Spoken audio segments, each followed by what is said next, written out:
For years, sugar farmers across northern Belize have struggled with falling production, climate shocks, and plant diseases that weaken yields and threaten livelihoods. Fusarium knocked sugar production down by 15% last year, raising real concerns about the industry's future. Now, BSI is fighting back with a multi-year clean seed and varieties program designed to rebuild the sector from the ground up. At the heart of the program is the use of disease-free, genetically pure planting material designed to replace infected and low-performing cane varieties and restore confidence in replanting. We have right now 60% of the industry is covered in B79, right? And that's an untenable position to be in. If a disease, and one that we saw last 18 months ago, like Fusarium is to enter, and we have 60% of our surface area in one basket, that we're in a very precarious position.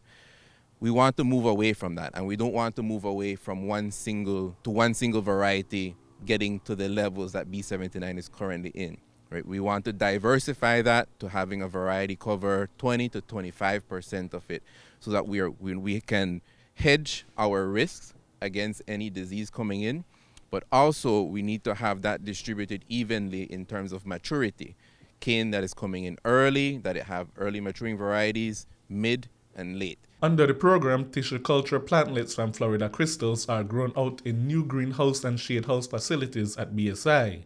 Once strengthened, they're multiplied through seed blocks and then handed off to farmers. The setup can handle up to 750,000 plantlets a year, enough to replant about 5,000 acres.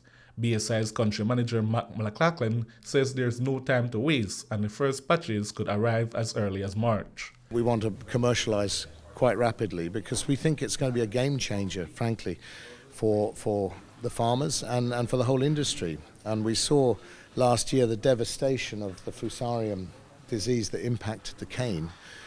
We lost a lot of cane last year. We went down to under 900,000 tons of cane for this factory, and we have processed in the past over 1.3 million tons. So that is a very bad position for a factory to be in and for the farmers to be in. Grateful to the Prime Minister and the government for putting the resources in place to rapidly spray fungicides over 34,000 acres of cane land when the Fusarium threat arose last year. Government support includes helping tackle the disease, working with international partners to boost tissue culture capacity, and securing financing so farmers don't have to shoulder replanting costs alone. Minister of State Osmond Martinez says farmers will receive 40% of the funds necessary to future-proof their operations through the climate funds, and government will find other ways to help bridge the gap. We as a government need to continue to enable a friendly financial environment for them, whereby farmers will be able to access finance that is low cost and at the same time expand the amount of years of repayments. If not, we will be suffocating them. And that's what our banking system has been doing, whereby I believe the interest rate is around 13 to 15%. The repayment period is short, but at some point, the agro-productive sector will have to be considered a social program, simply because it's becoming difficult for it to be a profitable industry. It doesn't matter if it's citrus, bananas, coconuts, sugar. The success of the Clean Seed program may determine whether the sugar industry merely survives recent turmoil or finally begins to grow again. Industry stakeholders admit this is a hard time for the industry, but the perfect time to implement changes that have been long overdue.